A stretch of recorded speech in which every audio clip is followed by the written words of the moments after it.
Prelims में objective type जैसे questions होते हैं तो उसके लिए आपको थोड़ा टाइम लगता है समझने का कैसे उनको आंसर करें। पढ़ाई तो कंटेंट तो सर सारा वही, प्रैक्टिस करी, काफ़ी प्रैक्टिस करी, अपने आंसर्स को खुद इवैल्यूएट करा। मैंने देखा कि कैसे आंसर्स लग रहे हैं, कैसे मैं इम्प्रूव कर सकता हूँ। उसके अंदर ऐसा है जैसे एक तो सबसे ज़्यादा ज़रूरी है कि एक हम पीसफुल एनवायरनमेंट बच्चे को दें, घर के अंदर एक माहौल ऐसा बनाएं जिसके अंदर डिस्टरबेंस ना हो। थोड़ा लगते हैं डिस्टर्ब तो मैं उनके साथ में जाके क्वालिटी टाइम स्पेंड करती हूँ, उनके खाने पीने का ध्यान रखती हूँ, न्यूट्रिशन पे मैं बहुत जोर देती हूँ। रैंक 1 आए या जो भी आए, मेरा मोटिवेशन था कि मुझे इतने अच्छे मेरे मार्क्स आ जाएं कि मुझे जो मैं करना चाहता हूँ, सर्विस करना चाहता हूँ, उसका मौका मिले। अल्टीमेटली सर मुझे लगता है सबसे इंपॉर्टेंट चीज़ सेल्फ कॉन्फिडेंस है। वर्ल्ड बैंक में जो मैं काम कर रहा हूँ, कोविड के अराउंड काम कर रहा हूँ कि कोविड से क्या इम्पैक्ट्स हुए हैं। हेलो एवरीवन, वेलकम टू स्टूडेंटो। सो अभी हमारे साथ हैं सार्थक अग्रवाल सर, जिन्होंने फर्स्ट अटेम्प्ट में 17 रैंक के साथ यूपीएससी क्लियर किया है। तो आज हम सर की स्ट्रगल की जर्नी जानेंगे कि फर्स्ट अटेम्प्ट में उन्होंने कैसे किया, क्या उनकी प्रिपरेशन की स्ट्रैटेजी थी, जो भी तमाम प्रकार की बातें होती हैं वो सब इस वीडियो में कवर करेंगे। तो अभी तक आपने चैनल को सब्सक्राइब नहीं किया तो चैनल को सब्सक्राइब कर लीजिए, इस वीडियो को लाइक करें। सर सबसे पहले आप अपना नाम और एजुकेशन बैकग्राउंड बताइए।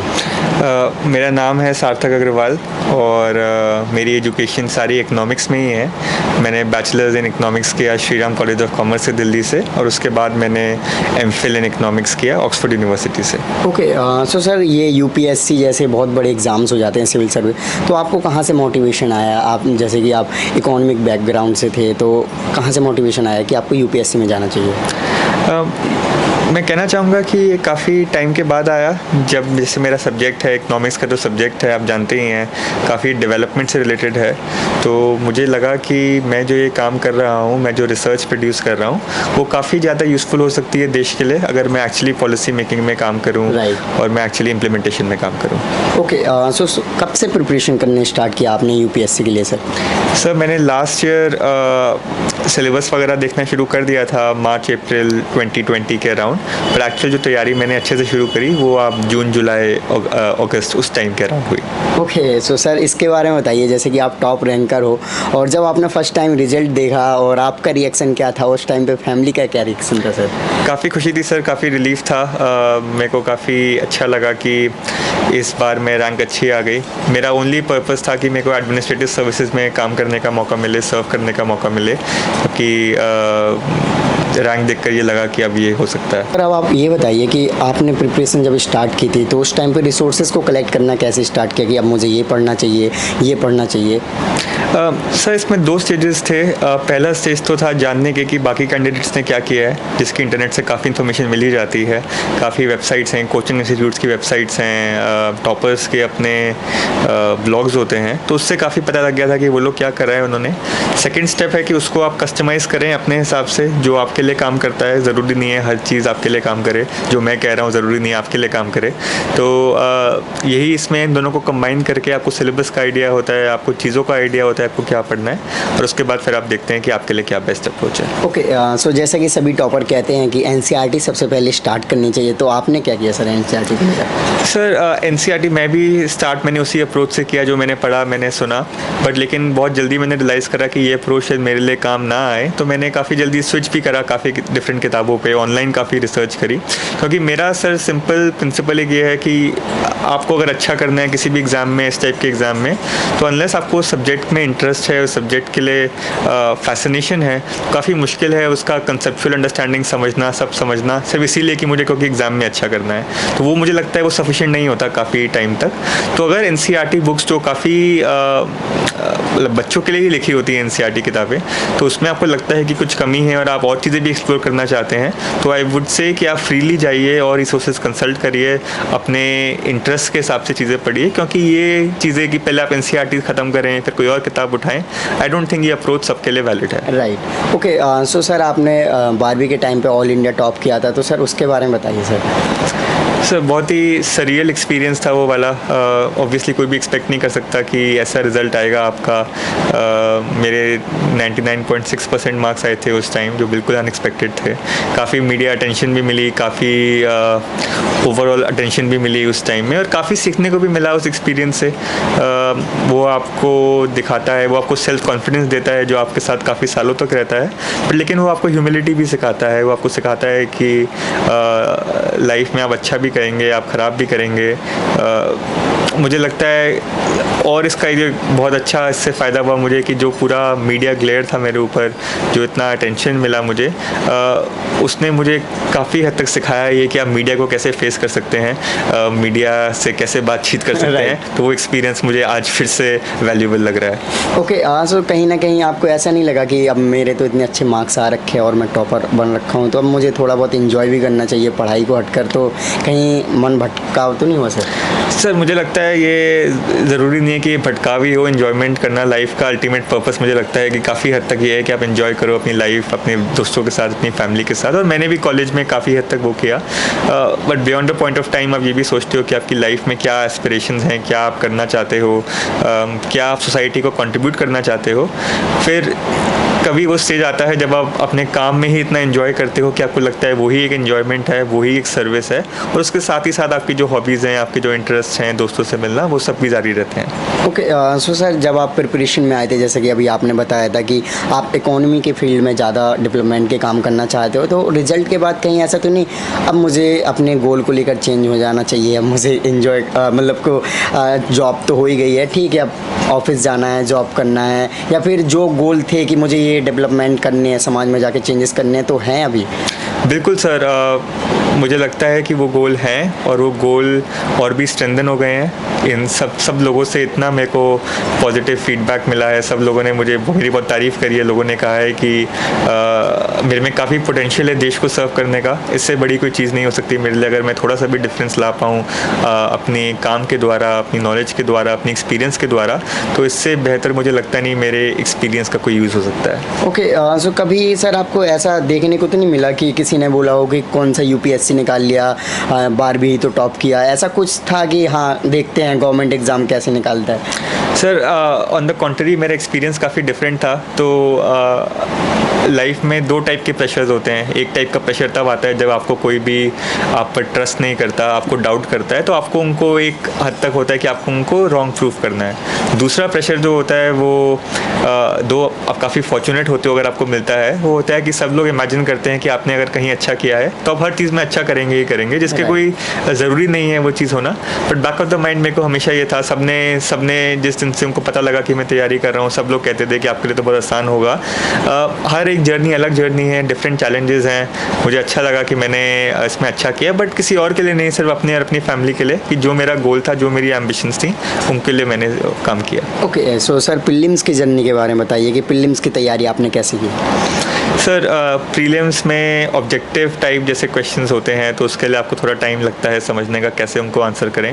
पढ़ाई तो कंटेंट तो सर सारा वही है, और जैसे मैंने कहा आप डिफरेंट सोर्सेज को रेफ़र कीजिए, ब्रॉड अंडरस्टैंडिंग बनाइए अपनी, और उसके अलावा भी पेपर्स देख देख कर ही समझिए कि कॉमन सेंस से कैसे आप आंसर कर सकते हैं। और मेंस के लिए सर? मेंस के लिए भी again similar strategy, read very widely, different sources को कंसल्ट करिए, अपनी कंसेप्चुअल नॉलेज बढ़ाइए। मॉक टेस्ट मैंने काफ़ी लिए ताकि मेरी राइटिंग स्टाइल इंप्रूव हो, ताकि मैं सक्सेंटली बात को कह पाऊँ, तो अल्टीमेटली ये स्ट्रैटेजी थी मेरी। ओके, और आंसर राइटिंग के लिए आपने क्या किया सर? प्रैक्टिस करी, काफ़ी प्रैक्टिस करी, अपने आंसर्स को खुद इवैल्यूएट करा। मैंने देखा कि कैसे आंसर्स लग रहे हैं, कैसे मैं इम्प्रूव कर सकता हूँ, तो काफ़ी इंट्रोस्पेक्शन का और प्रैक्टिस की जर्नी थी वो। ओके, सो गाइस मैं सर के बारे में एक और इंटरेस्टिंग चीज़ बता दूं। सर एक अच्छी फैमिली से बिलोंग करते हैं, और सर ने कोई कोचिंग इंस्टीट्यूट भी नहीं ज्वाइन की आज तक, और सर फर्स्ट अटैम्प्ट में इतनी अच्छी रैंक लेकर आए हैं। तो मे भी आप सभी को मोटिवेट होना चाहिए और सर से एक सीख लेनी चाहिए कि बिना कोचिंग के भी किया जा सकता है, और सर ने करके भी दिखाया है। सो सर अगर बात करें इंटरव्यू की तैयारी, तो आपने इंटरव्यू की तैयारी कैसे करी सर? इंटरव्यू की तैयारी अगेन मुझे लगता है स्टार्ट होती है आपके फर्स्ट क्वेश्चन से, जब आप घुसते हो इस प्रिपरेशन में कि आप क्यों करना चाहते हो, वो आपको जानना बहुत ज़रूरी है। उसके अलावा आपकी जो पर्सनालिटी है मुझे लगता है काफ़ी चेंज नहीं हो सकती, और ये टेस्ट ऑफ पर्सनालिटी है, टेस्ट ऑफ नॉलेज नहीं है जैसे सब लोग कहते हैं। तो उस पर मैं उस पर एग्री नहीं करता जो लोग कहते हैं कि आप अपनी पर्सनालिटी को बिल्ड करिए सिर्फ एग्ज़ाम के लिए। आपकी पर्सनालिटी जनरली मल्टी फैसेटेड होनी चाहिए, जनरली आपको चीज़ों में इंटरेस्ट होनी चाहिए। और बाकी मैंने मॉक इंटरव्यूज़ लिए काफ़ी इंस्टीट्यूट्स में, फ्री मॉक इंटरव्यूज़, जैसे GS स्कोर है, काफ़ी इंस्टीट्यूट्स हैं जिन्होंने अपने मॉक इंटरव्यूज़ ऑफर करे, तो उनसे भी काफ़ी फीडबैक मिला। Okay, so sir current affairs को आपने कैसे कवर किया सर? सर करंट अफेयर्स तो जनरली आप न्यूज़ पढ़ते रहें, आप कोई भी उसमें कुछ ज़रूरी नहीं है कि आप एक ही अखबार पढ़ें या एक ही मैगज़ीन पढ़ें। जो भी आपको सोर्स ठीक लगता है करंट न्यूज़, करंट जो भी दुनिया में हो रहा है फॉलो करने के लिए, उसको please go ahead and follow. तो सर आप अपने ऑप्शनल के बारे में बताइए। सर मेरा ऑप्शनल था इकोनॉमिक्स, काफ़ी कम मैंने टाइम दे पाया उसको क्योंकि बाकी सब्जेक्ट में ज़्यादा टाइम लगा, और मेरी बैकग्राउंड भी इकोनॉमिक्स में थी, तो नेचुरली उसमें ज़्यादा करने को मेहनत थोड़ी कम करनी पड़ी। सो आपको क्या लगता है सर कि जो आपका इकोनॉमिक ऑप्शनल था, तो इसका कितना हद तक सपोर्ट रहा है? क्योंकि ऑप्शनल ही डिसाइड करता है सिलेक्शन कहीं ना कहीं देखा जाए तो। सर वो तो मार्क्स बताएंगे कि कितने मेरे इकोनॉमिक्स में अच्छे मार्क्स आए या GS में अच्छे मार्क्स आए, बट लेकिन हाँ मेरे को काफ़ी रूम मिला। इवन तो मुझे लगता है कि इन हाइंडसाइट ज़्यादा मेहनत करनी चाहिए थी इकोनॉमिक्स के लिए, पेपर लिखने के बाद मैंने ये सोचा। बट लेकिन हाँ अगर आपके पास ऐसा बैकअप है कि आपकी इकोनॉमिक्स अच्छी है तो आपको काफ़ी टाइम फ्री अप हो जाता है बाकी चीज़ों में देने के लिए। ओके सर जी। सो सर जैसे कि आप टॉपर रहे हो रेगुलर, आपने और भी ग्रेजुएशन के टाइम पे भी टॉपर रहे हो आप, तो सर अपने आप को टॉप पोजीशन पे बनाए रखना काफ़ी मुश्किल होता है। नॉर्मल सिलेक्शन लेना बात अलग होती है, बट टॉप पोजीशन पे रखना कि आपसे आगे कोई ना निकल पाए, तो उसके लिए कितना डेडिकेशन और मेहनत सर कैसे कर पाते हो सर आप? सर फर्स्ट ऑफ ऑल मैं कभी फोकस नहीं करता टॉपर होने की। ये चीज़ें हैं जब आप यंग होते हो तब आपको ज़्यादा फैसिनेट करती हैं। अब वो फोकस सोसाइटी ऐसे आगे नहीं बढ़ सकती कि हम एक दूसरे से आगे निकलने के लिए हमेशा दौड़ लगाते रहें। मेरा मोटिवेशन इस एग्ज़ाम में भी ये नहीं था कि मेरी रैंक 17 आए और मेरी रैंक 1 आए या जो भी आए। मेरा मोटिवेशन था कि मुझे इतने अच्छे मेरे मार्क्स आ जाएँ कि मुझे जो मैं करना चाहता हूँ, सर्विस करना चाहता हूँ, उसका मौका मिले। अल्टीमेटली सर मुझे लगता है सबसे इम्पोर्टेंट चीज़ सेल्फ कॉन्फिडेंस है। वही हर चीज़ का स्रोत है, हर चीज़ उसी से निकलती है। अगर आप अपने आप में ट्रस्ट करते हैं तो आगे वाली जर्नी काफ़ी हद तक आसान हो जाती है। ओके, सो सर आपका टाइम टेबल जानने की बहुत ज़्यादा ज़रूरत है, उसके बारे में। सर मेरा कोई टाइम टेबल नहीं था, टू बी वेरी ऑनेस्ट। मैं काफ़ी मेरा डिसिप्लिन थोड़ा वीक है, तो मैं काफ़ी फ्लेक्सिबल शेड्यूल अडॉप्ट करता था। जब मेरा मन करा जो सब्जेक्ट पढ़ने का मैं उसको फॉलो करता था, रादर दैन गोइंग की स्ट्रिक्ट में कोई ये करना है, इतने घंटे पढ़ाई करना है, तो ऐसा मेरा कोई चीज़ नहीं थी। ओके, सो सर अभी बुक्स के बारे में नहीं बताया कि आप कौन सी चुनिंदा बुक्स पढ़ते थे जो हर स्टूडेंट्स को फॉलो करनी चाहिए? सर ऐसी कोई किताबें नहीं है जो हर स्टूडेंट को फॉलो करनी चाहिए। मुझे लगता है हर को अपनी स्ट्रेटजी बनानी पड़ेगी अपने आप। कुछ किताबें जो ऑनलाइन आप हर जगह देखते हैं उसमें कोई कहने की ज़रूरत नहीं है, वो किताबें तो आप देखिए। अगर आपको अच्छी ना लगें तो और किताबों को रेफ़र करिए। सिंपली मुझे लगता है यूपीएससी का एग्ज़ाम ऐसा नहीं है जो बुकिश एग्ज़ाम रह गया है। अब यूपीएससी एग्ज़ाम है जो आपकी नॉलेज टेस्ट करता है, और वो कोई फ़र्क नहीं पड़ता आपकी नॉलेज कहीं से भी आ रही है। ओके, सो ऐसे की तैयारी कैसे की? और सर एस्से की तैयारी मैंने 1 या 2 या 3 एस्सेज लिखे थे एग्ज़ाम से पहले, वही मेरी तैयारी थी। उसके अलावा मैंने कोई उस पर खास फोकस नहीं करा। ओके, सो जब आप एग्ज़ाम देने गए होगे जब प्रीलिम्स, तो उसके पहले आपको ऐसा तो नहीं लगा कि हाँ मैंने कुछ प्रिपरेशन में कमी रखी है या प्रिपरेशन सही से नहीं कर पाई, ऐसा कुछ? सर ऑब्वियसली इसमें आप पूरी प्रिपरेशन तो नहीं कर सकते। मैं प्रीलिम्स जाने से पहले 100% कॉन्फिडेंट नहीं था कि मेरा एग्ज़ाम क्लियर ही हो जाएगा।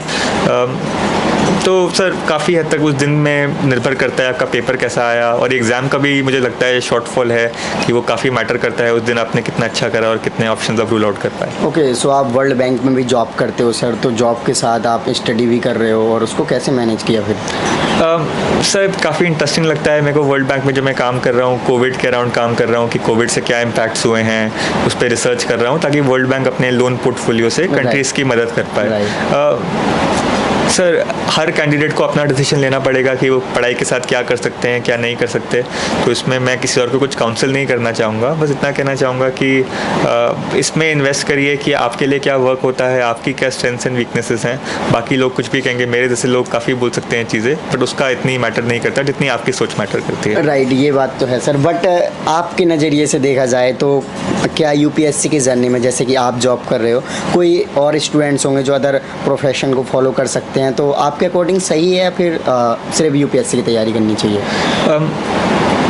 सर कोई अपने ऑप्शन तो ओपन रखने में कोई नुकसान नहीं है। मुझे लगता है अगर आपके पास ऐसी बैकग्राउंड है और आपके पास इतनी मोटिवेशन है कि आप कुछ और काम करते करते भी इसको कंसंट्रेट कर सकते हैं, तो मुझे लगता है कि इसमें नहीं फंसना चाहिए। जो लोग कहते हैं बहुत मुश्किल एग्ज़ाम है, बहुत टाइम चाहिए, तो नेसेसरीली आप अपनी जॉब छोड़ें ही छोड़ें। सो अभी हमारे साथ हैं सर के पेरेंट्स लोग, तो उनसे हम बात करते हैं। सर आपका नाम क्या है? मैं सुशील चंद्रा। ओके, और आपका? नीरज चंद्रा। ओके, सो आप एक अच्छे फैमिली से बिलोंग करते हो, तो आपने अपने सन को सबसे पहले ये बताइए कि कोचिंग क्यों नहीं दिलाया? सर जो हम लोग समझते हैं कोचिंग की ज़रूरत उनको होनी चाहिए जिन बच्चों को अपने आप सेल्फ स्टडी जो नहीं कर सकते, या उनका एक फैमिली एनवायरनमेंट या उनका स्कूल एनवायरनमेंट ऐसा नहीं है जो वो समझ सकें। क्योंकि अब इंटरनेट के ऊपर और अवेयरनेस बहुत ज़्यादा है बच्चों को, तो अपने आप सेल्फ स्टडी के अंदर मेरा यह सोच है कि वो ज़्यादा अच्छी तरह प्रिपेयर कर सकते हैं, क्योंकि अब सब कुछ फैसिलिटी अवेलेबल है। Right, okay. So first attempt में सर का सिलेक्शन हुआ और टॉप रैंक्स आए, तो आपका क्या रिएक्शन था जब आपने देखा कि फाइनल लिस्ट में और टॉप रैंक के साथ आए? मैं बहुत खुश हुई और मुझे उसकी मेहनत पे बहुत एतबार था कि वो बहुत मेहनती बच्चा है और वो लाइफ में अच्छा डेफिनेटली करेगा। हम लोग बहुत खुश हुए। ओके, सो अंकल जी आप ये बताइए, जो और स्टूडेंट्स हैं जो तैयारी करते हैं, तो उनमें नॉर्मली पेरेंट्स लोगों को क्या करना चाहिए अपने स्टूडेंट्स के सपोर्ट के लिए? जैसे कि आप लोगों ने किया होगा, पढ़ाई के टाइम पे इनको सपोर्ट किया होगा, किसी ना किसी तरीके से गाइड किया होगा, तो उसके अंदर ऐसा है, जैसे एक तो सबसे ज़्यादा ज़रूरी है कि एक हम पीसफुल एनवायरनमेंट बच्चे को दें। घर के अंदर एक माहौल ऐसा बनाएं जिसके अंदर डिस्टरबेंस ना हो। बच्चे को सपोर्ट करने के लिए जैसे मेरी वाइफ उनके खाने का सब चीज़ों का ध्यान रखते थे, मैं उनका जैसे एक्सटर्नल गाइडेंस है कि नेट के ऊपर से कुछ डाउनलोड करना है, कुछ प्रिंट आउट निकालने हैं, ये करने हैं। और उसके अलावा टॉपिक के ऊपर भी हमारा नॉर्मल वे में भी जब लंच और डिनर टाइम पे, या जब हम इस एग्ज़ाम के प्रिपेयर करने से पहले भी हम एक जनरल एक हमारा डिस्कशन होता था, जैसे इंडिया की पॉलिटिक्स के ऊपर, हमारे जनरल एनवायरनमेंट के ऊपर, जो हमारी सोसाइटी के अंदर अच्छी चीज़ें हैं, जो कमियां हैं, कैसे करना चाहिए। तो मेरा अपने बेटे के साथ में इन्हीं लाइंस के ऊपर ही डिस्कशन होता था कि जो हम सोचते हैं कि ऐसा होना चाहिए, वो हम उनसे डिस्कस करते थे कि इसके अंदर क्या प्लस पॉइंट हैं, क्या नेगेटिव पॉइंट हैं। तो वो एक जनरल अवेयरनेस के लिए भी बच्चे के डेवलपमेंट के अंदर एटलीस्ट इस एग्ज़ाम के अंदर हो सकता है कि उनको हेल्प किया हो। ओके, सो नॉर्मली मैं क्या देखता हूँ कि बहुत सारे स्टूडेंट दिल्ली में आके तैयारी करते हैं, तो उनके ऊपर घर वालों का प्रेशर रहता है कि जल्दी तैयारी कर आओ, सिलेक्शन नहीं हो रहा। अगर स्टूडेंट्स अच्छा है, कभी कभी टाइम लग जाता है, तो आप उन पेरेंट्स के लिए क्या मैसेज देना चाहोगे? देखिए, सबसे पहले तो मैं ये बोलूँगा कि एज ए पेरेंट कि हम अपने सोशल प्रेशर या पीयर प्रेशर के ऊपर ना आए। एटलीस्ट ये ना सोचें कि कोचिंग के बिना बच्चे आगे एक्सेल नहीं कर सकते। ये कोई ज़रूरी चीज़ नहीं है। डेफिनेटली अगर आपको लगता है कि आपके बच्चे को या बच्चे को खुद लगता है कि मेरे को कोई स्पेसिफिक गाइडेंस की ज़रूरत है, देन ऑब्वियसली फिर आप कराना चाहिए आपको, जहाँ से भी मिल सके, जहाँ से भी गाइडेंस मिल सके। अगर आप जैसे हम लोग तो अगर चाहते तो मतलब भगवान की कृपा है कि हम करा भी सकते थे, लेकिन हमको नहीं लगा, बच्चे को ऐसी ज़रूरत महसूस नहीं हुई, सार्थक को महसूस नहीं हुई कि उनको एक्सटर्नल कोचिंग की ज़रूरत पड़े। क्लास 12 में भी उन्होंने ऑल इंडिया टॉप किया था, तो तब भी कोई कोचिंग नहीं लिया था। तो ऐसा कोई ये ज़रूरी नहीं है कि बिना कोचिंग के आप कुछ नहीं कर सकते, चाहे कोई भी एग्ज़ाम हो। ओके, सो आप एक और बात बता रहे थे जब आपसे मैं बात कर रहा था नॉर्मली कि जो इंटरव्यू तक पहुंचते हैं कैंडिडेट्स, उनको कहीं ना कहीं जो स्टेट सिविल सर्विसेज होते हैं उनमें इंटरव्यू कंडक्ट करवाना चाहिए डायरेक्टली, तो उसके बारे में बताइए आपका क्या विचार है?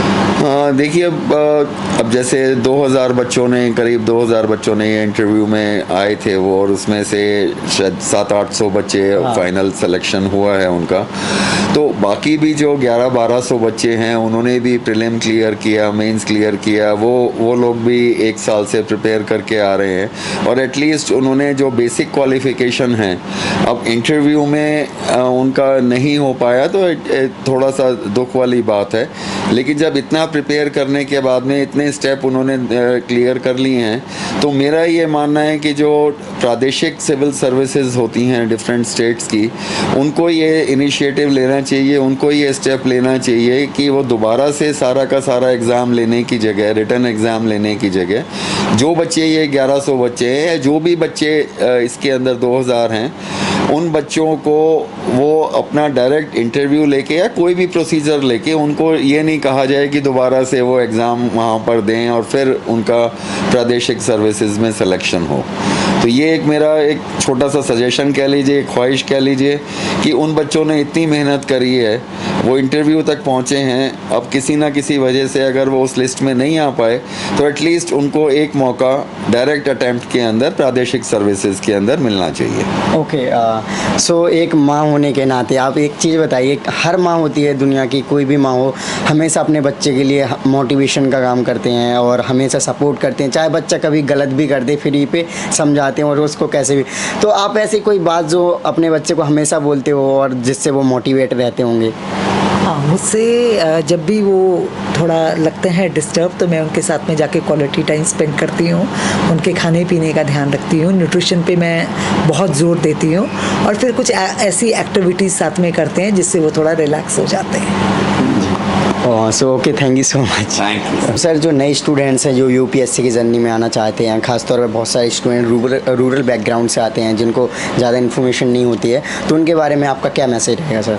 सर फर्स्ट ऑफ ऑल मेरे को लगता है मैं बहुत अंडर क्वालिफाइड हूँ उनको एक मैसेज देने के लिए, क्योंकि काफ़ी कैंडिडेट्स हैं जो रूरल बैकग्राउंड से हैं, जैसे आपने कहा, जो मुझे इंस्पायर करते हैं मेरी प्रिपरेशन जर्नी में। उन्होंने मुझे इंस्पायर करा है, इतना अच्छा उन्होंने करके दिखाया लिमिटेड रिसोर्सेज के साथ। तो अगर एक चीज़ मैं कुछ सजेस्ट करता हूँ अपने एक्सपीरियंस से, तो वो यही है कि जैसे मैंने कोई कोचिंग अवेल नहीं करी, कोई भी पेड इंस्ट्रक्शन और पेड मोटिवेशन और पेड प्रोग्राम्स अवेल नहीं करे, तो मेरे केस में वो ज़्यादा इसलिए था क्योंकि मुझे लगा कि मुझे उनकी नीड नहीं है। बट ये भी दिखाता है कि ज़रूरी नहीं है आपको बहुत पैसे खर्च करके ही आप अच्छा कर सकें। Online wealth of information available है, जो मैं जानता हूँ सबके लिए ज़रूरी नहीं है सबको एक समान की लगे वो, बट लेकिन आप ज़रूर ट्राई ज़रूर कीजिएगा। सिंपली मैं अगेन बोलूँगा उस ट्रैप में मत फॉल करिएगा कि आपको दिल्ली ही आना है और राजेंद्र नगर में जाना है, जहाँ पर भी जाना है काम करने के लिए। बहुत डिफरेंट तरीके हैं, इसमें भी क्रिएटिव हुई है, क्या अप्रोच आपके लिए काम करती है वो देखिए और उसको डिलीजेंटली फॉलो कीजिए।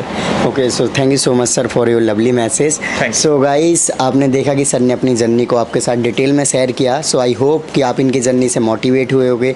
तो अभी तक आपने चैनल को सब्सक्राइब नहीं किया तो चैनल को सब्सक्राइब कर लीजिए, इस वीडियो को लाइक करें एंड आपके जो भी क्वायरीज होते हैं आप हमें इंस्टाग्राम एंड फेसबुक पर मैसेज कर सकते हैं। इन सभी के लिंक वीडियो के डिस्क्रिप्शन में।